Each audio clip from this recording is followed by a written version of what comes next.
Welcome to Waypoint Real Talk, where we discuss real estate and your home. Let's get started with your hosts, Aaron Shishilla and Austin Hines.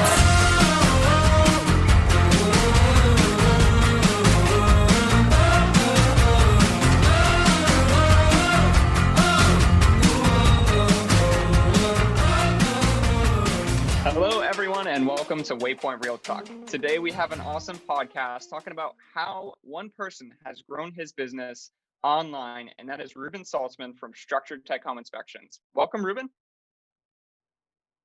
Thank you so much, guys. Appreciate having me on. Yeah, so tell me a little bit about yourself, how you grew your business online, where you came from, where you are now. Let's see. Well, got into the home inspection field when my dad bought a home inspection company back in 97. And I helped him run that business for a while until I decided I wanted to be a home inspector and actually go out in the field and do it. That was in 2004. And then by the time my son was born, I started realizing that I wanted more time freedom. I wanted to grow the business. And at the time, it was just me, my dad, and one other guy. And I decided we need to make this bigger. And that was probably 2007, 2008 when we first started adding people on. I think our first hire was 2009. And I had been spending a lot of time on the ASHI discussion forums, just kind of learning what other people are doing to be better home inspectors, how they market their business, just listening to input from a lot of people who are a lot smarter than me. And heard people talking about SEO, search engine optimization. This is 2008, 2009. They're talking about this, and started trying to do all these little things on my own website, just tinkering around using the most, outdated basic software. I think I was using Microsoft Front Page, and I somehow figured out how to edit my website. Like, it was all kind of self-taught, but I kept hearing people saying, really, if you want to get people to find you, you should start blogging. Like, this is going to be 10 times as powerful as anything else you do. And I kept hearing people talk about this, and I had no idea how to do it. But eventually I had a real estate agent come to me and say, hey, I'm starting a blog on my site. Would you be interested in guest blogging? And I'm like, I don't know what this is about. I don't know how to do it. I don't know what I would write about, but okay, sounds good. I've heard it's a good thing to do. So I just figured this is a free way for somebody else to set it up and teach me how to do this, and then I can maybe start doing it on my own site. And I still remember the conversation with her where I was like, I can do it, but what do you want me to write about? Like, I don't get it. And she threw out like 10 ideas. I'm like, yeah, I guess. But I thought to myself, but once I'm done with those, what am I going to write about? And now here we are today. This is like well over a decade ago. And I have religiously been blogging once a week on something. And there is no end to the amount of things to write about. And it's all just about opening up your mind and trying to realize that if somebody asks you a question, that's a blog post. And I've been pretty religious about it. And I think doing that has made all the difference in our business, because it was actually, I'm fuzzy on these dates. Now I realize I started blogging in 2008, and then we had our first hire in 2009. That's how the story goes.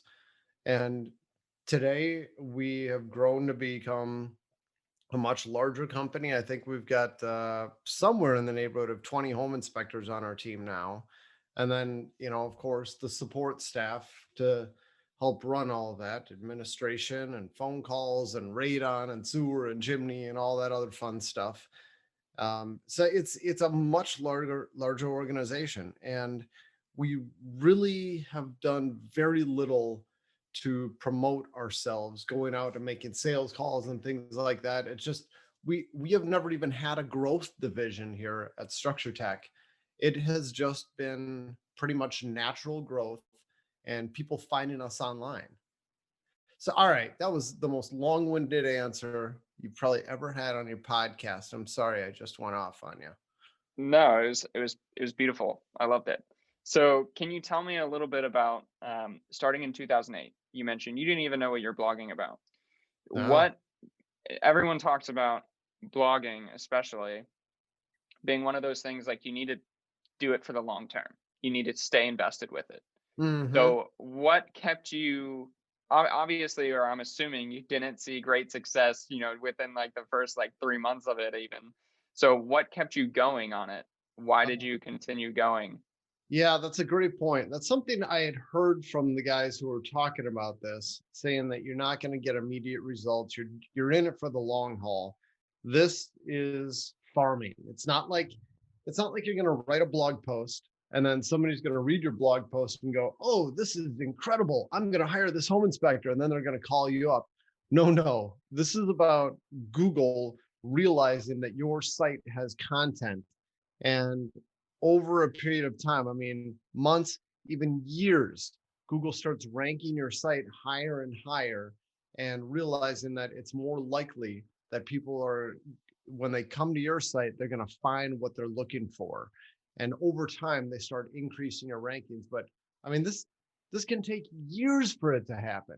So I didn't have any uh, delusions when it comes to this. I fully understood right at the beginning that I'm doing this for the long haul. I'm playing the long game on this.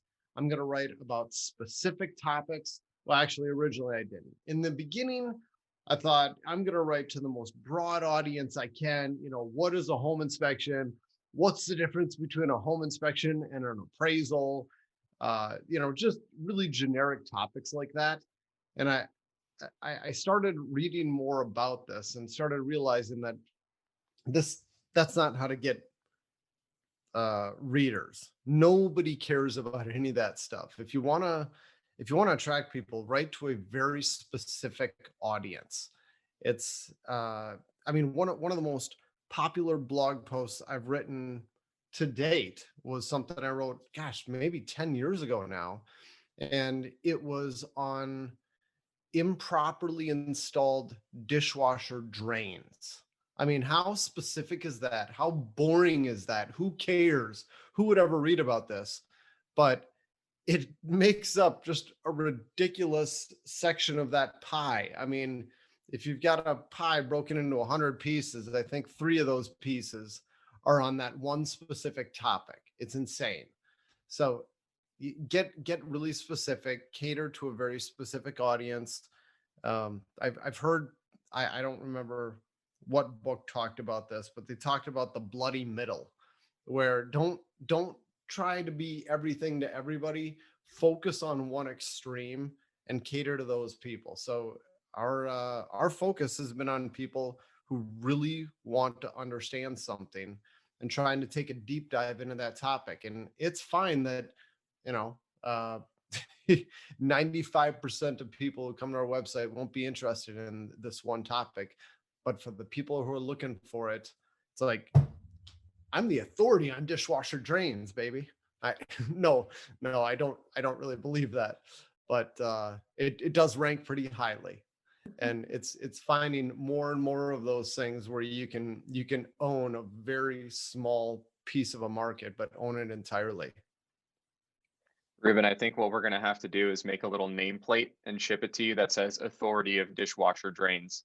You can keep that on display. Oh, that's my pride and joy, baby.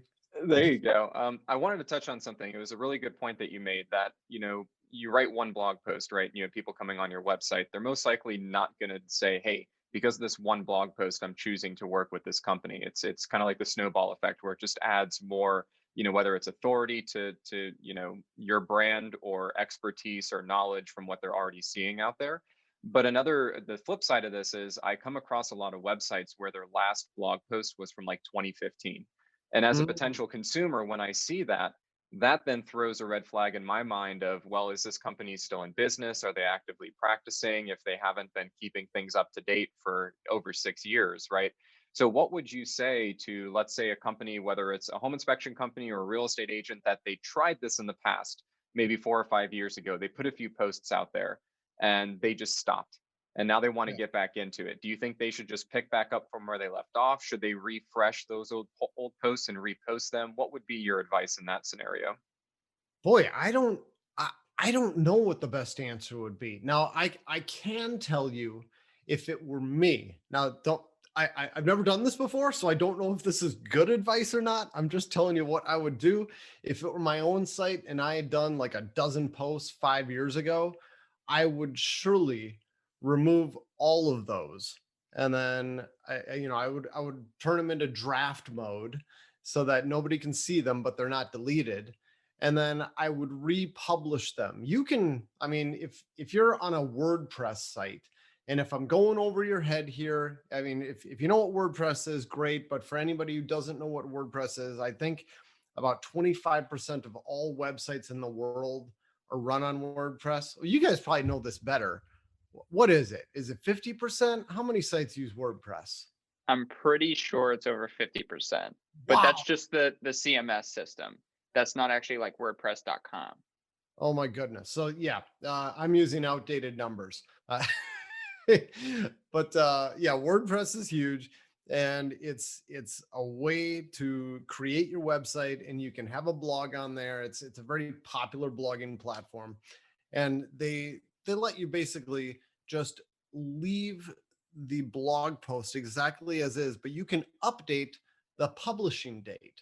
So if it were me, I'd probably put them all as drafts, and then I'd go in there and I would slowly publish each one of those existing posts a week apart, so that I'm going to have like 12 weeks of new content that's being pushed out there. And then I'd start being consistent about it. And something that really helped me in the beginning was having committed to somebody else.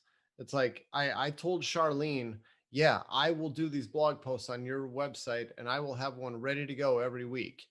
And just committing to somebody else really made it happen for me. If I hadn't done that for her in the beginning, I know it would have fallen off. So having an accountability partner is huge, and consistency is huge.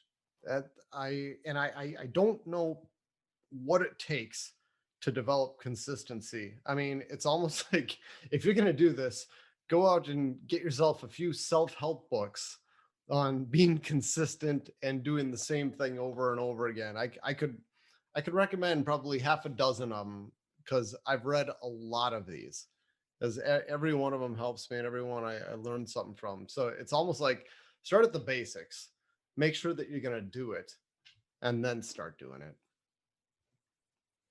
I will say I've been paying attention to your blog, and every week, every Monday, I'm not subscribed actually. Maybe I should do that.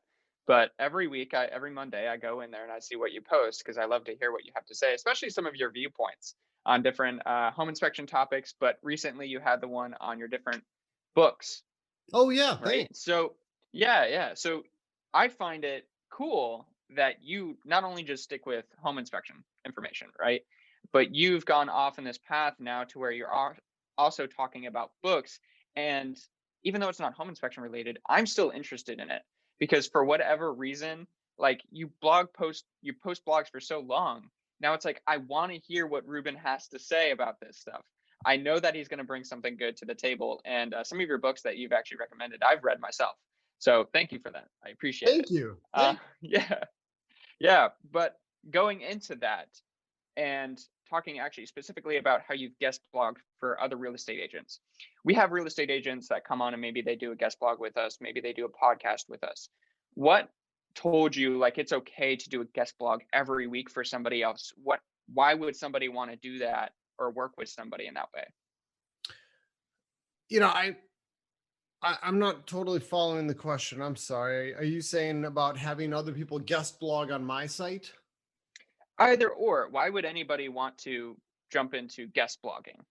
Sure. I'd say guest blogging is a huge way to get your name out there. And let's say guest blogging, like I'm just ABC handyman and I want to promote my handyman service. So I don't have a blog. I don't, or maybe I do, but nobody reads it. I want to get my name out there. A great way to do it is you start reaching out to other people in a related field. Like maybe I'm going to reach out to Structure Tech, the Structure Tech blog, and I'm going to say, hey, I'm a handyman and I've got this blog and I I wrote this great article about how to properly install a deck stairway stringer. And I am the authority on installing deck stairway stringers, and I know how to do it. And I make it really simple, and I'd like to share this with you. And then you could share with your listeners. And, maybe the home inspector who has a big viewership would publish that on their own website. And then that's going to have links that point to the handyman website. So the handyman's website starts building rank authority. And if he starts doing this on a bunch of really popular sites and all these sites are pointing at his, well, that starts to help him. And eventually he might gain his own readership on his own blog. So it's an awesome way for you to build your own business by volunteering to guest author. Now, on the other side, I have people coming to me and asking me if they can guest author on my blog a lot, just like I used in my example of the handyman. And I'll be honest, guys, I don't respond to any of those emails. I delete them because I get a ridiculous amount. I mean, I get one or two people a day asking me if they can guest author on my website. And I don't know any of them. And I've done a few of them in the past and they've been atrocious. Like people will write stuff and it's somebody who knows nothing about their trade, nothing about their craft. They're not actually tradesmen. All they are is people who write for tradesmen. So it's like, my name is Susan and I can write an awesome article on the top 10 mistakes that people mistake with their decks or that people do with their decks. And then she'll go out and she'll just Google search a bunch of stuff and she'll regurgitate all this very basic information that you can find on other websites. And then it'll be her blog post. The only stuff that I publish on my blog is stuff from trade professionals. And pretty much the only guest posts that I accept are from people who I already know and I have solicited those guest blog posts. Those are good. And we spend a lot of time going back and forth and they're usually not good the first time. but then I come back to them and say, hey, I like what you did here, but we need more details here. You got to reword this. You got to start with more of a hook. And it's like, we do a lot of rounds before it actually gets published. But any of those ones where people just come to me out of the blue, they're, like I said, they're atrocious. So hopefully I've answered both sides of this coin. If you want to you want to be a guest author, it's wonderful. It's a good way to get yourself exposure. I would certainly start out trying to reach out to people whom you already kind of know. And if you have your own blog and you're interested in getting people to guest post for you, by all means, do it. But my advice would be solicit these people yourself. Don't accept blind solicitations from other people.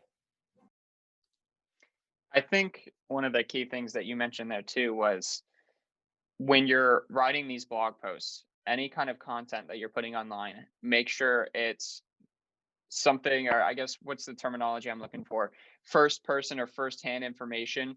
So it's information, your own researched information, your own experience on the information, not just something that, as you mentioned, is regurgitated or repeated several other times, because what's the point of posting something if it's not going to be new or different in any way?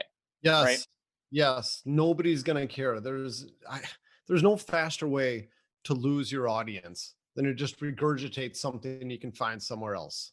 Yeah. Make it unique. Definitely. So, Reuben, I have a question for you. And when we're looking at this from a real estate agent's perspective, they may be still super involved in their business, right? If they don't have a team around them, where they're out there all day, every day, showing houses, talking to buyers, talking to sellers, whatever it may be. And they may not have the time themselves to invest in putting out this type of content. And I think it's important to note there's no shame or really, downside to hiring an outside company to come in and do it for you. But I think there are certainly things that you have to pay attention to, right? And things that you have to look out for, that the content they produce is actually going to be beneficial, that it's actually good, strong content.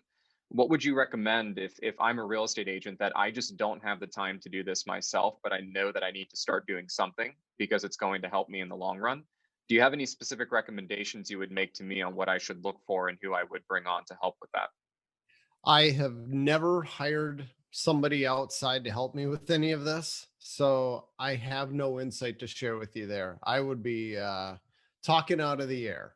I will share something that I've got in the background here. I don't think the resolution on my camera is good enough to see what I've got written on my wall here, but it's one of my favorite phrases right at the top here. It says, I always have time for what's important.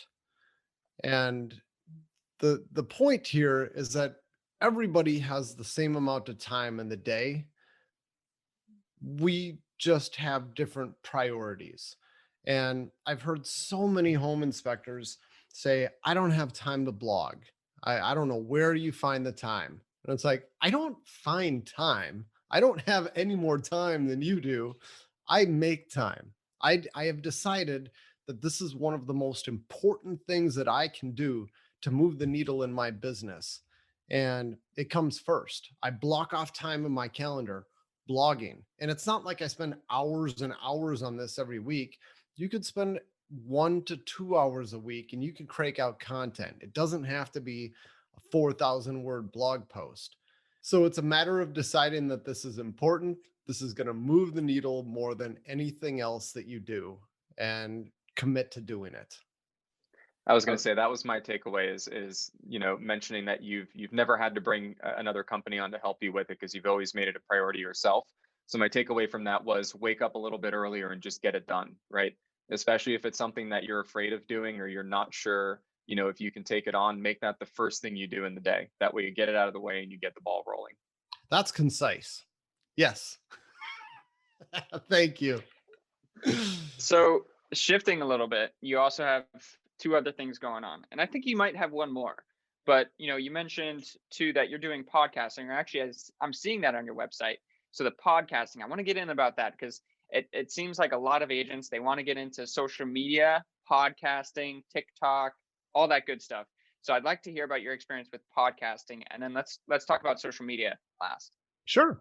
Well, we are right at about the 2-year mark of podcasting. We started doing this about 2 years ago, and we didn't know exactly why we were going to start a podcast, and we're still not quite sure why we're doing it, but we're enjoying it. We just it's kind of like blogging, where I just heard this is the new way to reach people. This is where people are, and you want to, if there's a bunch of ears there, put your voice there. So that's what we've been going after. And our intended audience was savvy homeowners and real estate agents. But from all of the feedback we've got from our podcast, I think what makes up about 95% of our listenership is other home inspectors, because that's who we get all of our feedback from. But we started doing it at somebody's house. We'd go to his studio and we would record once a week, or we'd go in and do 2 recordings and then come back in 2 weeks. And once COVID hit, we started doing it on Zoom instead, because there was no meeting in person after that. And we haven't gone back. We're still doing it that way. And the audio quality isn't as good as it was doing it in studio, but I mean, really, it's not bad. It's good enough. And everybody was doing it that way. And it's like, you're not listening for super perfect audio quality. You're listening for content. And so what I'm getting at here is that if somebody did want to start a podcast, it's like, you don't need a whole bunch of specialized equipment, bunch of specialized know-how. Essentially, we're doing it on Zoom. and we save the audio file that Zoom records, and we could just take it right from there and publish it. We do actually still use our producer. We send it over to him and he works some kind of magic. He's got some intro music and he removes coughs from the sound and all that other stuff and makes it kind of nice and polished. But that's about it. There's not much that goes into it. It's more just thinking of ideas, thinking of show topics. That's probably the toughest part. And we just get online, we chit chat about something for 20 to 40 minutes, something like that, send it off and publish it. And, I wouldn't say it has exploded. Our average listenership per episode is probably, somewhere in the neighborhood of like 500 on average, but it's been steadily increasing. So again, I don't know why we're doing it just yet, but any year now we'll figure out a why. I'm pretty sure. It's one of the key things that I think you mentioned here, and it goes back to the blogging too, is no matter what, you've always stuck to it. So you didn't just do it for a month and then give up. You just kept on going with it. And 500 viewers to me is still a lot. For every podcast, that's still really great. So congratulations to you on that. Well, thanks. Yeah. And as you mentioned too, like I get it with Waypoint Real Talk with what we've been doing. We haven't been doing it that long, but as you mentioned, you go places and then somebody just mentions it like, "Oh, I listened to your podcast," or, "Oh, I read your blogs," and you're like, "Really? No way. I had no idea." Yeah. Because it's you don't get as much interaction on the actual platform itself. But yeah, I just thought that was a really great takeaway. Austin, did you have anything you wanted to add here? No, I agree with everything you said, Aaron. And Reuben, I see your point too. We said, hey, this is going to be awesome. Let's start a podcast. Let's start bringing real estate agents on. And it's like, okay, well, why are we actually doing this? And I think part of it is it's fun, right? It's fun to sit down and have somebody with you that's an expert in some way in their industry or has seen huge success in the growth of their business. And just having the opportunity to talk to them for a few minutes and find out what is it that they're seeing out there or what's made them successful, and talking with these people that are willing to be on a show that they know is going to go out to other real estate agents, right, that they're competing with, but they're still open and willing to share and help up the industry as a whole. To me, even if that's the only point of us doing it, that's still a great point because that's improving the industry overall. So I found it to be a pretty rewarding experience. And, at first it was Aaron and I both sitting in the room talking to them, and then I slowly migrated behind the scenes. So now I just get to press the buttons and record the audio, and Aaron gets to be on camera, but it's still a good time. I have to actually do my makeup. So got to put your face on. Yeah, no. So going into the last part, social media. How has social media played a part in all of this?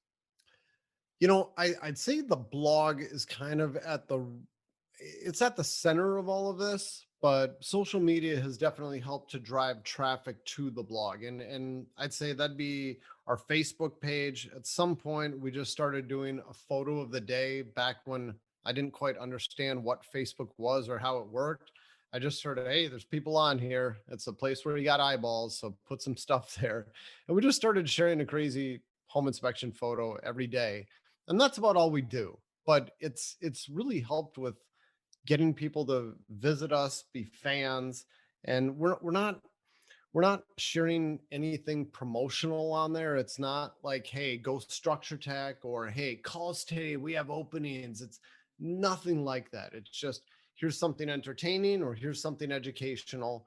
In a perfect world, it's both. That's what we're shooting for on everything we're sharing. Just entertain people or teach people. And it's a popular home inspection Facebook page. I think it's probably one of the most popular ones in the country now. And it's not, I really don't think we share anything all that interesting. I mean, they're just photos that we take during home inspections with a little bit of commentary, but we've been really consistent about it. I mean, we have a photo of the day every morning, Monday through Friday. On Wednesdays, it's Wordless Wednesday. On Tuesdays, I share that day's blog post, and you know what to expect. You know what you're going to get. It's like, McDonald's, sorry, McDonald's, probably not the best burger in the world, but people know exactly what they're going to get, and it works. So I, sorry, I was gonna say with McDonald's, I'm surprised every time what I get.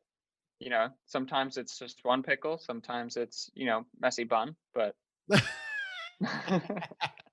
it's not supposed to be that way. It's supposed to be the same. Yeah. But so Facebook has been good. It's just a way of sharing some of that content. And then YouTube is kind of the latest. Well, no, the blog's probably the latest, but YouTube has really taken off for us too.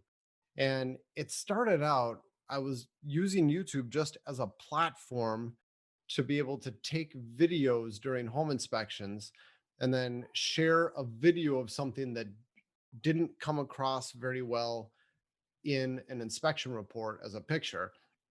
And it was just a platform where I could share those with my clients. And I started making those videos public, and they were just the most stupid, boring photos or boring videos that didn't have any explanation, zero educational content, and people would like them.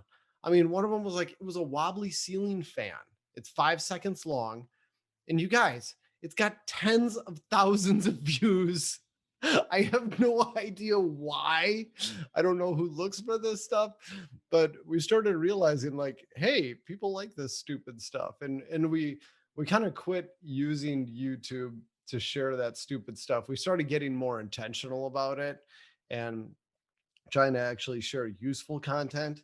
And I'm kind of in the process now of going through all of my old blog posts and picking out the ones where I could share that content in a video. And I'm redoing everything. Like this week's blog post was on reversed polarity at outlets. I wrote about that back in 2020, explaining what reverse polarity is, why it matters, how to fix it. And I I just recorded a video about it where basically I'm talking to the camera, I'm doing some demonstrations, I'm explaining it all because apparently there's a lot of people who would prefer to watch a video than read about it. I don't understand that. I was averse to doing this for a long time because I hate watching videos. To me, it's like I have to watch at a certain pace. I'd rather just skim it, read it, find what I'm looking for, and go. But I guess there's a lot of people who really prefer videos, and so that's the latest project we've been working on is kind of doing a video a week for all the old blog posts, and it seems like that's a lot more popular than my blog now, even though it takes way less time. I guess if I were to start over, I might just start by doing a I don't know, how do you guys say it? A vlog, video log, something like that. yeah, What's it you got to called? start vlogging. Vlogging. Okay, all right. Yeah. I'd start vlogging. That might be more powerful than blogging, and it's easier. What do you think, Austin? Vlogging on the inspection? I think that's a great idea. Let's start doing it. Let's take all of Reuben's old blog posts and turn them into vlogs, and we'll post them. Yeah, it just takes a little practice talking to the camera. That's all. Yeah, I would agree with you. So coming into Facebook and how you used Facebook, now YouTube, a big core again that we talked about is you've actually stuck with it. Started with posting wobbly ceilings and Yes. grown into talking. Actually, your YouTube videos have been really great as far as structured, but they're very structured videos. You do a great job of outlining what the actual topic is at the very beginning, having a short little introduction, getting to the meat of the topic, and really concluding with it. So I think that's a really great way of going about it. Where do you see yourself going with this in the future? The big project that we have planned right now is an education platform for home inspectors. I think getting home inspectors out from, well, getting a home inspector from I've never done a home inspection to I'm doing home inspections out in the field by myself. That's one of the biggest challenges that home inspection companies have all over the country is there's no great training curriculum. There's home inspection schools, and it'll be 14 days, 21 days of education, which I mean, it just scratches the surface on what you need to know to be a home inspector. So we're working on a platform to take people through the entire process. And that's coming down the pipeline. It's going to be basically a learning management system. It's going to be a ridiculous amount of videos and quizzes and animations and all this fun stuff, and a lot of hand holding for larger companies to help show them how to get people out in the field. That's our big I don't know, maybe 5-year project right now. It's going to be a ridiculous amount of work, but that's what we're focused on. And everything else is just kind of a sideline to that. That's really great. And it's funny how you've kind of, it seems not like you just took a little piece that you saw or an opportunity over here and just adjusted a little bit so that way you have your regular business going. As you're growing your business online, you've really realized this other opportunity that's out there for you as a business person, right? Yeah. So what would you recommend to kind of wrap up for any kind of real estate agent, any business person, any home inspector, whoever out there is wanting to get started, whether it's social media, blogging, podcasting, anything digital online? If there's any overarching lesson that you would have to teach after, has it been over 10 years? How long have you been doing this now? Since Yeah. 2008. Started blogging in 2008. I'd say just a few little sound bites. We all have the same amount of time. So just decide what's important to you. Be consistent, stick with it. Don't expect results overnight. You're playing the long game. Be helpful, and done beats perfect. Don't worry about creating perfect content. Don't worry about what other people think about it. In the beginning, nobody is going to be reading or watching any of your videos anyways. So they don't need to be perfect. What's much, much more important is getting them done and getting them published. And the quality will improve over time. I think that's a great point. Getting them done, just pushing them out there. I think myself included, I struggle with that. Is I want to record a YouTube video, but I struggle with wanting it to be perfect and getting that quality that I want. Austin, did you have anything that you wanted to add here? No, I think Reuben, you covered a lot of great points, and I think one of the main takeaways that you just touched on there is just start, right? Just start, just get it done. It's going to be a process, as far as you mentioned, taking some time to actually get up and running, as far as it actually paying off and what you're seeing from it. But you have to start somewhere, and it's better to make the time to start now rather than wait a few months trying to have the perfect setup, because now you're a few months behind and it's going to be a few more months until you start seeing the results. So just record that terrible video that you're going to cringe at 10 years from now, but record it and put it out there, because that at least gets you started. Yes, exactly. I can't remember his name, the guy who founded LinkedIn. He said, if you're not embarrassed by your first efforts, you started too late. That's a good saying. I like that. Yeah. All right, Reuben, where can people find you if they want to check out your awesome content? They can go to the website, go to structuretech.com. If you Google Structure Tech, you'll find us, and we've got links on the website to everything. You can find links to YouTube and the Facebook and the blog and all that other fun stuff. It's all there. Structuretech.com. Awesome. Reuben, well, I appreciate you sharing your insights with us. Everyone, if you would please go to structuretech.com, check out his awesome content. Even if it's not home inspection related or his podcast, he's really got some great book recommendations too that I like. But thank you again, Reuben Saltzman, for coming on. We appreciate it. Thanks, guys. Thanks for having me. Appreciate it. Yeah. Have a good one. You too.